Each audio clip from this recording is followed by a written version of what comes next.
Assalamualaikum warahmatullahi wabarakatuh. Kami dari kelompok 6 akan mempresentasikan proyek kami di mata kuliah antena dan propagasi, yang mana mengenai antena botai dengan pencatuan proximity couplet menggunakan metode slot dan DGS. Kelompok 6 ini beranggotakan Nandini Ayu R dengan NIM 221344054, lalu Nurmala dengan NIM 221344055, lalu Ratu Fayyaza dengan NIM 221344056, lalu Regina Putri dengan NIM 221344057. Dan juga kepada dosen pengampu, Ibu Dr. Happy Lidiati, STMT dengan NIP 19726462001 dan juga Ibu Hani Mediawati, STMT dengan NIP 19880319019032009.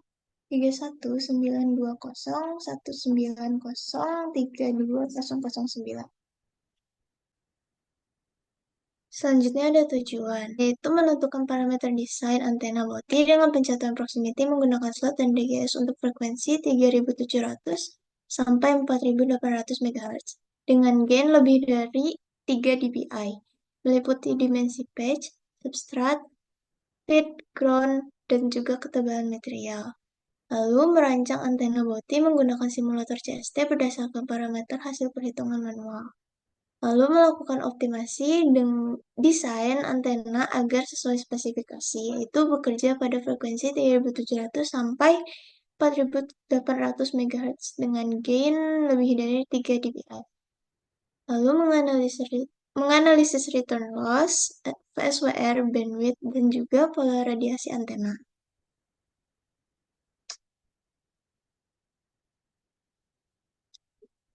Lalu, apa itu microstrip? Jadi, microstrip adalah teknologi transmisi gelombang elektromagnetik yang terdiri dari jalur konduktor di atas substrat dielektrik dengan ground di bawahnya. Digunakan pada sirkuit RF seperti antena dan filter. Mudah dibuat dengan teknik PCB. Microstrip ini mendukung frekuensi tinggi meski memiliki kerugian dielektrik dan radiasi lebih besar dibandingkan wave.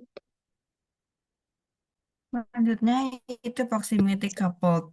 Untuk proximity coupled sendiri merupakan penyatuan yang merupakan metode menghubungkan antena patch dengan saluran lapisan substrat ganda. Antena patch terletak di lapisan atas, sementara untuk saluran transmisinya berada di antara dua lapisan substratnya dan dapat dilihat pada gambar berikut. Dan keuntungan dari proximity coupled ini yaitu dapat menghasilkan bandwidth yang lebih lebar dibandingkan teknik pencatuan konvensional. Namun, proximity coupled juga membutuhkan proses fabrikasi yang lebih kompleks dan lebih presisi yang tinggi untuk menjaga keselarasan antar lapisan agar impedansi dan arah radiasi antenanya tetap terjaga. Kemudian di sini ada metode slot, yang mana slot ini adalah celah atau potongan pada jalur konduktor microstrip atau ground plane yang digunakan untuk mengontrol pola radiasi, frekuensi, resonansi, atau kopling medan elektromagnetik.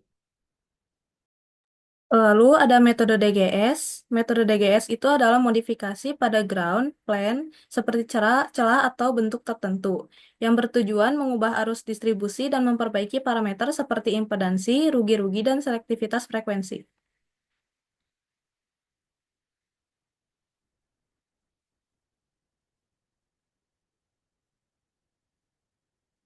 Lalu di sini ada metodologi yang kami buat. Yang pertama di bagian awal, pada bagian mulai kita menentukan tujuan penelitian, lalu studi literaturnya mengumpulkan informasi yang relevan mengenai antena microstrip bowtie. Lalu untuk bagian desain kami memiliki spesifikasi, yaitu menetapkan parameter seperti frekuensi, gain, bandwidth, dan lainnya. Lalu untuk rancangan yaitu membuat model geometri berdasarkan spesifikasi yang telah ditentukan. Di bagian simulasi yaitu analisis desain antena menggunakan CST Suite 2019. Lalu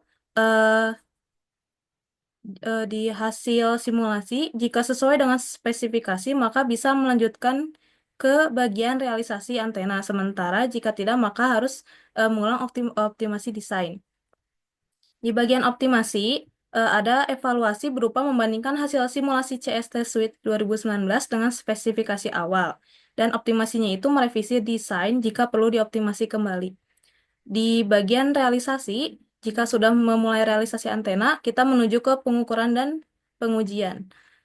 Di pembuatan, yaitu kita mencetak antena dalam bentuk PCB. Lalu untuk pengujiannya melakukan pengukuran antena. Ketika spesifikasi terpenuhi, maka laporan hasil praktikum bisa dibuat. Namun jika spesifikasi tidak terpenuhi, maka dianjurkan untuk perbaikan dimensi antena dan mengoptimasi desain ulang. Nah, ketika sudah membuat laporan hasil praktikum, lalu kita melanjutkan ke dokumentasi dan evaluasi. Di bagian evaluasi, ada verifikasi untuk membandingkan hasil yang sudah diuji dengan spesifikasi awal dan juga laporan untuk mendokumentasi hasil penelitian. Selanjutnya ada perhitungan parameter antena, yang mana frekuensinya sudah ditentukan, yaitu dengan rentan 3700 sampai 4800 MHz. Lalu ada frekuensi tengah dengan rumus akar dari FH dikali FL sama dengan 4,214 GHz. Lalu ada ZO dengan nilai 50 ohm. Lalu ada epsilon R sama dengan 4,4. Lalu ada C sama dengan 3 dikali 10 pangkat 8. Lalu H sama dengan 1,6 mm. Lalu didapatkan nilai alpha dengan rumus 2C per 2FR akar dari epsilon R. Dan didapatkan nilai 33,93 mm. Lalu ada alpha efektif dengan rumus A plus H per akar epsilon R dan didapatkan nilai 34,69 mm. Lalu ada epsilon efektif dengan rumus epsilon R plus 1 per 2 plus epsilon R plus 1 per akar 4 1 plus 12 dikali H per alpha dan didapatkan nilai 7,527.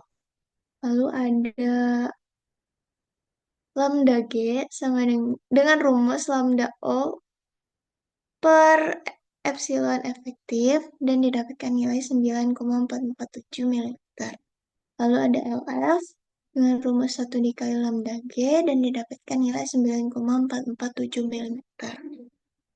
Selanjutnya ada WS lebih dari sama dengan 6H plus WP lebih dari sama dengan 6 dalam kurung 1,6 mm plus 34,69 mm lebih dari sama dengan 44,26 mm. Lalu ada LS lebih dari sama dengan 1 per 2 LP plus 3H lebih dari sama dengan 1 per 2 60,08 mm plus 3 dalam kurung 1,6 mm 1 per 2 LP lebih dari sama dengan 34,84 mm. Lalu ada LP sama dengan rumus 2 dikali alpha efektif sin theta dan didapatkan nilai 60,08 mm. Lalu ada WP dengan rumus 2 dikali alpha efektif cos theta dengan lalu didapatkan nilai 34,69 mm. Lalu ada A dengan rumus Z0 per 60 akar epsilon R plus 1 per 2 plus epsilon R min 1 per epsilon R plus 1 dikali 0,23 min 0,11 per epsilon R dan didapatkan nilai 1,498. Lalu ada WF sama dengan 8E pangkat A per E pangkat 2A min 2 dikali H dan didapatkan nilai 3,179 mm. Lalu ada lambda 0 sama dengan C per FR dan didapatkan nilai 71,1 mm. Selanjutnya yaitu merupakan slide dari hasil simulasi kita yang pertama, yaitu ada tanpa proximity coupled dan proximity coupled. Untuk yang kedua hasil ini, terdapat perbedaan yang signifikan dalam teknik pencatuannya dan akan berdampak pada performa antena. Desain dengan tanpa proximity coupled menggunakan teknik pencatuan langsung atau tidak menggunakan proximity coupled, di mana saluran transmisinya terhubung secara langsung ke elemen patch. Dan teknik ini memiliki struktur yang lebih sederhana dan lebih mudah. Namun, bandwidth yang akan dihasilkannya akan cenderung lebih sempit. Dan lalu untuk hasil yang menggunakan proximity coupled akan memanfaatkan lapisan substrat ganda dan di mana antena patch-nya terletak di lapisan atas. Sementara untuk saluran transmisinya berada di antara dua lapisan substratnya sehingga dihasilkan untuk tampak depannya seperti berikut ini. Dan dengan menggunakan ini akan menghasilkan bandwidth yang lebih lebar dan antena akan bekerja pada rentang frekuensi yang lebih luas. Selanjutnya, setelah membuat desain antena dengan menggunakan proximity, dilanjutkan dengan membuat desain antena dengan menggunakan metode slot. Jadi, slot yang kita gunakan untuk antena ini yaitu menggunakan slot balok. Jadi, ini bagian depannya dari antena proximity, dan slot balok yang kita gunakan hanya sepasang di sebelah kiri dan kanannya, dengan posisi yang sejajar. Lalu, di bawah ini, bagian belakangnya. Berikut desain antena simulasi yang menggunakan metode DGS. Yang pertama ada tanpa proximity couplet, dan yang kedua ada dengan proximity couplet. Di sini ditampilkan ada bagian tampak depan untuk keduanya dan juga bagian tampak belakang. Oke, selanjutnya ini adalah salah satu metode gabungan gitu ya dari antena yang kita buat, yaitu penggabungan antara proximity coupled menggunakan metode slot dan DGS. Nah, yang di slide ini itu adalah kita belum menggunakan pencatuan proximity coupled gitu ya. Jadi ini tanpa proximity coupled. Nah, tampak depannya seperti ini, ada slotnya, kemudian tampak belakangnya ground-nya gitu ya, ground plane-nya kita cacah atau kita buang dengan bentuk yang terstruktur. Lanjut ya. Nah, kemudian ini adalah merupakan desain akhir antena dari antena yang kita buat gitu. Yaitu ini adalah antena proximity coupled, antena Bauti menggunakan pencatuan proximity coupled, menggunakan metode slot dan juga DGS gitu ya. Sudah tampak pada gambar di tampak depannya sudah terlihat bahwa ini adalah metode proximity yang mana menggunakan dua buah substrat gitu atau substrat ganda dengan patch yang dibuang gitu ya dengan bentuk tertentu. Di sini kita menggunakan slot batang atau slot balok. Kemudian untuk tampak belakangnya kita menggunakan DGS dengan bentuk dumbbell gitu ya. Bentuk DGS itu banyak teman-teman. Ini salah satunya. Dilanjut. Nah, ini adalah parameter antena yang kita gunakan, yang mana parameter ini adalah parameter akhir dari simulasi yang kita gunakan gitu. Jadi sebelum kita menemukan nilai parameter yang ada tertera di sini, kita sudah mencari beribu-ribu kecocokan gitu dari setiap parameter agar menemukan hasil yang sesuai dengan spesifikasi. Mungkin di sini saya akan menampilkan simulatornya, yaitu CST. Izin share screen-nya Teh. Mungkin sudah terlihat oleh teman-teman, sudah terlihat? Ya. Oke. Di sini, ini adalah bentuk dari simulator CST gitu ya. Kalau misalkan teman-teman mau buat sebuah antena, kita mencoba di simulatornya dulu gitu, supaya antena yang kita realisasikan tuh dapat mencapai spesifikasi yang telah ditentukan gitu ya. Nah, di sini pertama tuh kita membuat komponen, ada antena dan juga SMA konektor gitu ya. Nah, ini SMA konektornya, ini untuk antenanya. Yang mana antena ini terdiri dari feed, ground, patch 1 yang sebelah sini, ini patch 2, kemudian ada substrat 1, substrat 2, dan ini ground. Nah, di sini parameter yang ada di sini itu kita tentukan dari yang ini. WF, LF, LP, LS, WP, WS itu telah kita ketahui sebelumnya melalui perhitungan. Namun, ketika hasil perhitungan yang sebelumnya kita masukkan ke sini, kemudian kita memulai untuk disimulasikan, terkadang gitu ya, si simulatornya itu tidak sesuai dengan spesifikasi kita. Misal, bandwidth-nya tidak muncul, atau RL-nya nggak muncul nih, RL-nya masih di atas gitu. Nah, itu jadi kita perlu mengatur lagi nilai dari parameter yang ada di sini. Seperti itu. Nah, ini adalah hasil akhir yang telah kita dapatkan gitu ya. Nah, gimana untuk mengsimulasikannya ketika teman-teman sudah beres nih mendesain, sudah ditambahkan slot, kemudian sudah ditambahkan DGS-nya. Nah, teman-teman bisa langsung klik ini ya, Start Simulation. Kalau misalkan di demo ini saya tidak start simulation karena prosesnya cukup lama gitu. Karena ya cukup lama. Nah, setelah di start simulation, kita akan mendapatkan beberapa parameter di sini ya. Ini di 1D result itu banyak. Ada S parameter, reference impedance, balance power, energi, dan lain sebagainya. PSWR juga bisa kita lihat di sini. Kemudian yang kita lihat tuh di far field di sini. Nah, yang pertama kita lihat dulu S parameter. Nah, ini S parameter. S parameter di sini tuh supaya kita bisa melihat gitu ya, apakah bandwidth yang ada di hasil simulasi itu sesuai dengan yang ada di spesifikasi. Nah, kita lihat di S parameter di sini.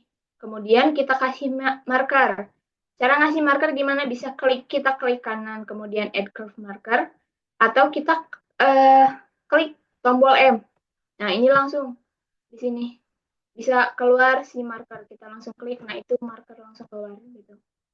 Nah, kenapa kita melihat bandwidth itu di min 10 dB? Karena ini tuh sudah ada di perhitungan atau di teoritis antena dan propagasi gitu ya. Jadi antena yang kita buat ini tuh akan ada di return loss 10 dB, minus 10 dB. Itu. Nah, kemudian di sini ketika kita kasih marker, kita kasih marker 1 di sini, berarti ini FL-nya atau frekuensi low. Kemudian di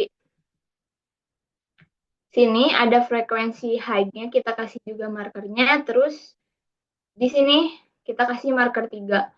Nah, untuk frekuensi high, frekuensi low, kita bisa nih cari bandwidth. Bandwidth itu apa? Bandwidth sama dengan FH dikurangi FL. Jadi di sini 4,8 dikurangi 3,6. Ini dalam giga ya, teman-teman. Di sini dalam giga. Itu dapat sekitar 1,16 giga gitu ya, atau 1160 MHz. Nah, kemudian untuk ini marker 3 ini untuk apa? Kita gunakan untuk return loss atau RL. Nah, return loss di sini ini kita lihat magnitude-nya ya, teman-teman. Nah, ini magnitude-nya minus 34,79, berarti si antena yang telah kita buat ini mempunyai return loss sebesar 34,79 di frekuensi 4,213 gitu. Nah, setelah itu kita udah dapet nih parameter bandwidth sama return loss kan. Kemudian kita juga bisa lihat gain, directivity, HPBW gitu ya. HPBW kan ada dua, ada E-plane sama H-plane gitu. Nah, kita lihat di far field di sini, di far field. Nah, far field kita lihat si return loss di frekuensi berapa, karena di sini frekuensinya 4,213. Ini hampir mendekati ya, cuman ada selisih sekitar 0,001. Berarti kita ambil far field yang ini, yang 4,214. Nah, kemudian kita Oke, di sini ada file film. Kita masuk ke 3D terlebih dahulu. Nah, di 3D teman-teman bisa diatur ya posisinya di sini. Misal mau perspektif kayak gini bentukannya. Ada front, tampak depan, tampak belakang. Biar bisa lihat kita di perspektif aja biar cantik. Kemudian untuk melihat gain. Pertama kita melihat gain terlebih dahulu. Gain kita klik di sini. Di sini ada gain. Nah, ini gain yang didapatkan sekitar 3,98 dBi. Kemudian untuk melihat directivity, ya tinggal diklik directivity gitu. Di sini tampil nilai directivity-nya. Nah, kemudian gimana kalau misalkan untuk melihat HPBW? Kita klik ke polar. Nah, di polar di sini kita ininya HPBW ada dua kan tadi. Ada E-plane sama H-plane. Kita mulai dari E-plane dulu. Kita klik E-fill. Kemudian E itu, oh ini dulu, konstannya itu jangan theta, tapi pilih konstan Pi. Kemudian cut angle-nya kita pilih 0. Nah, ini sudah tampil ya di sini. Dilihatnya yang mana HPBW-nya? Yang ini, angular wide 3 dB, 72,1 degree. Ini biasanya HPBW itu dalam degree. Kemudian ketika kita mau melihat H-plane, kita ubah ke H-fill. Kemudian cut angle-nya kita ubah menjadi 90. Enter. Kita tunggu sebentar. Sebentar lagi teman-teman. Tahan, belum beres. Nah, ini untuk H-fill. Kita lihat lagi angular wide-nya di 3 dB itu 92,6 degree. Berarti HPBWH plane-nya itu adalah 92,6 degree gitu teman-teman. Mungkin untuk pemaparan dari simulator CST sampai segitu aja ya. Kalau mau lebih jelasnya tonton saja di YouTube gitu. Atau mau tutor juga boleh. Bercanda. Oke, boleh dilanjut. Dari hasil simulasi didapatkan FH sebesar 4,859 GHz dan FL sebesar 3,694 GHz, didapatkan bandwidth sebesar 1166 MHz dengan return loss sebesar min 35 dB.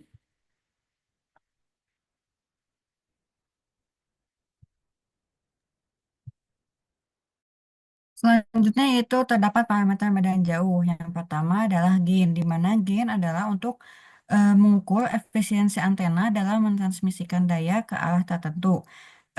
Gain pada antena kami yaitu dihasilkan sebesar 3,98 dBi.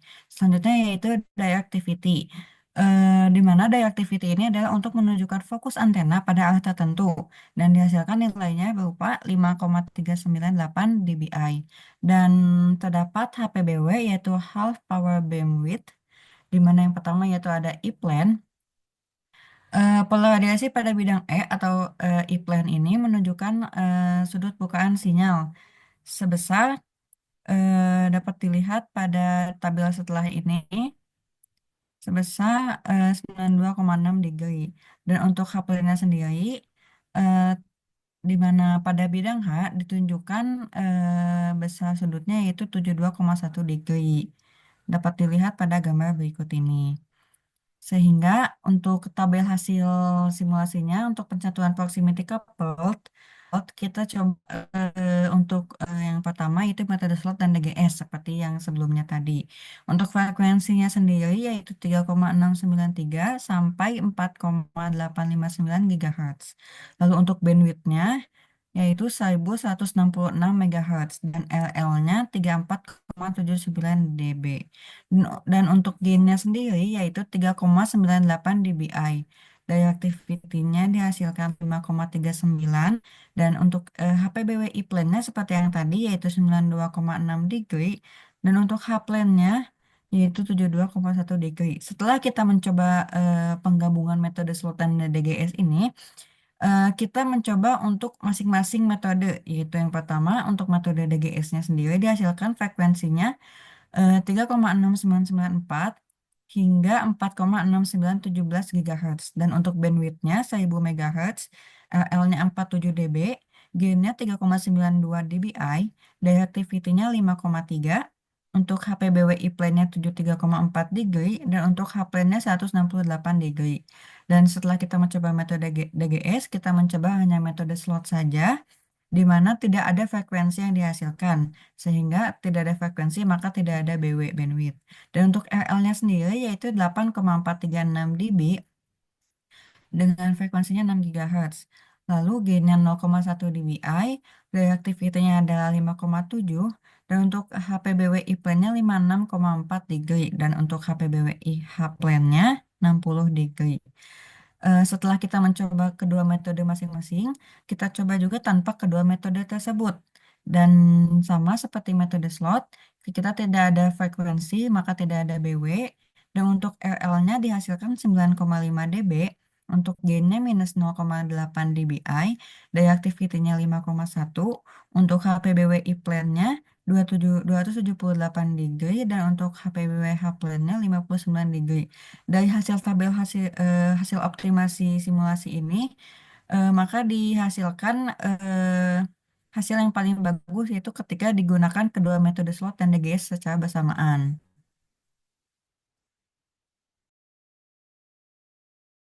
Berikut desain antena realisasi yang sudah dicetak.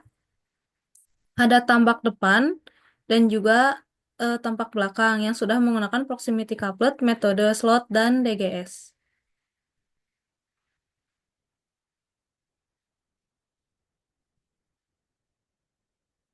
Lalu di sini ada hasil realisasi bandwidth. Ini dilakukan pengukuran dengan alat microwave analyzer. Pengukuran antena diperoleh dengan menggunakan SDR10 yang bekerja di rentang 3,7 hingga 4,8 GHz, memiliki return loss di 21,26 dB pada frekuensi 4,35 GHz.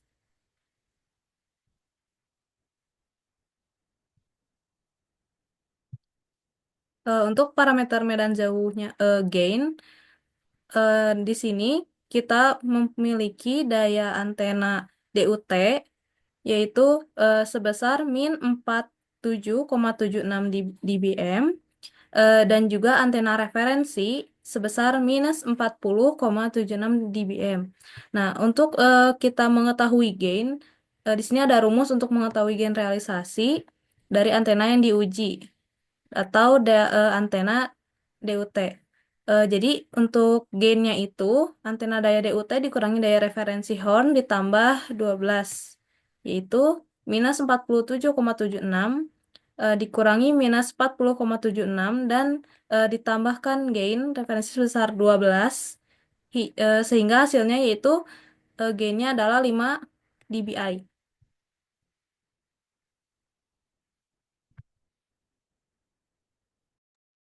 Lalu selanjutnya ada perbandingan simulasi dan realisasi. Dengan membuat diagram seperti di gambar, ini menggunakan software SMA4BN. Jadi dari gambar perbandingan simulasi dan realisasi di samping ini, terlihat adanya perbedaan pada nilai parameternya, yaitu sebagai berikut.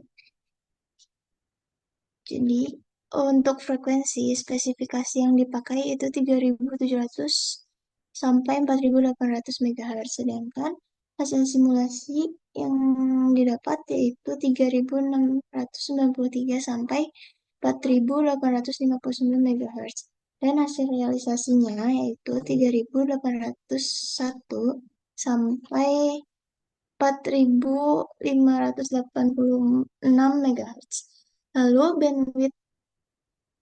Lalu spesifikasi bandwidth-nya yaitu lebih dari sama dengan 1100 MHz.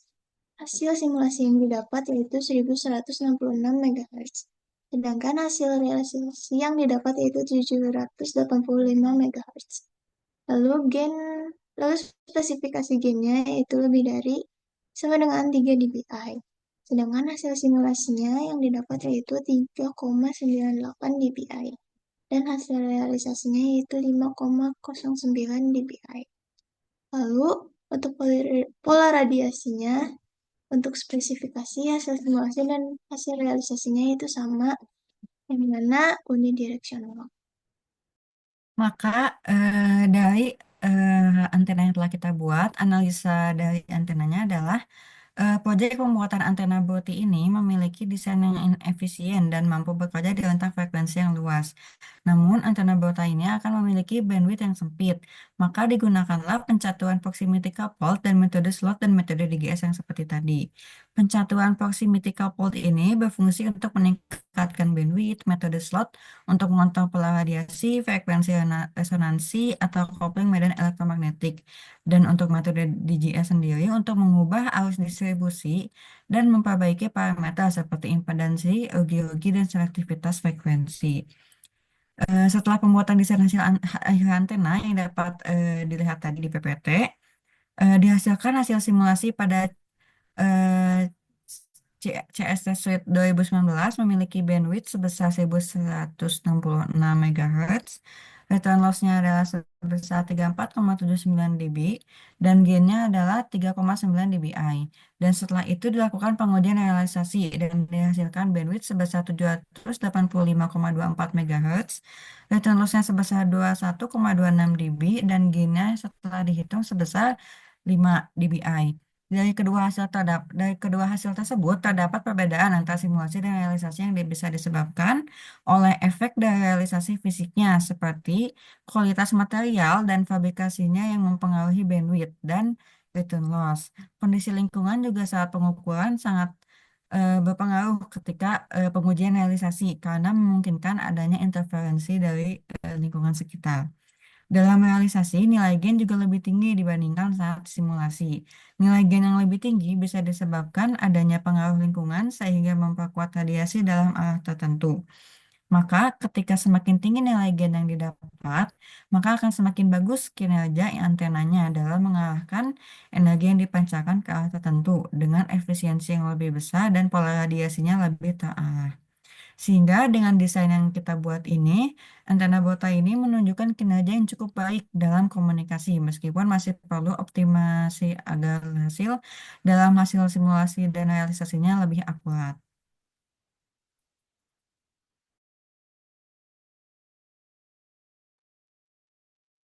Jadi dapat disimpulkan bahwa desain dari antena bowtie dengan pencatuan proximity coupled menggunakan metode slot dan juga DGS telah menunjukkan kinerja yang baik dalam memperluas bandwidth, mengontrol pola radiasi, dan meningkatkan efisiensi parameter antena. Hasil simulasi pada simulator CST Suite 2019 menunjukkan performa optimal dengan bandwidth sebesar 1166 MHz dengan return loss 34,79 dB dan gain 3,98 dBi. Namun, pada nyatanya, pada realisasinya, antena yang dibuat ini hanya menghasilkan nilai bandwidth yang lebih sempit gitu dari sebelumnya, yaitu sebesar 785,24 MHz dengan return loss yang lebih kecil juga. Jadi return loss itu turun dari 34 menjadi 21,26 dB. Yang mana hal tersebut bisa disebabkan oleh beberapa faktor, diantaranya faktor kualitas material, proses fabrikasi, serta pengaruh lingkungan pengujian. Namun, meski demikian, nilai gain pada realisasi itu lebih tinggi, yaitu sekitar 5 dBi, yang mana itu mencerminkan pola radiasi lebih terarah dan juga efisiensi energi pancaran yang lebih baik. Untuk mencapai hasil yang lebih akurat antara simulasi dan juga realisasi, diperlukan optimalisasi lebih lanjut terhadap desain dan juga proses fabrikasi. Lalu selanjutnya ada saran dari kami, yaitu yang pertama, jika menginginkan antena Bota yang hasilnya realisasinya sama dengan simulasi, disarankan untuk menggunakan bahan yang bagus dan kualitas fabrikasi yang bagus. Lalu yang kedua, diperlukan kesabaran khusus saat mendesain antena bowtie. Lalu yang ketiga, simulasi pembuatan desain antena menggunakan CST Suite 2019 Disarankan menggunakan laptop dengan spesifikasi yang bagus dan juga kuat. Di sini ada beberapa referensi gitu ya yang kita gunakan dalam perancangan metode antena yang kita buat gitu ya. Di sini sebetulnya referensinya cukup banyak juga. Cuman di sini kita mencantumkan ya sekitaran segini lah ya. Ya, gitu. Boleh dilanjut. Baik, itu saja dari kelompok kami untuk penjelasan proyek antena Bota yang telah kita buat. Mohon maaf apabila masih terdapat kesalahan dan kekurangan. Terima kasih atas waktunya. Wassalamualaikum warahmatullahi wabarakatuh.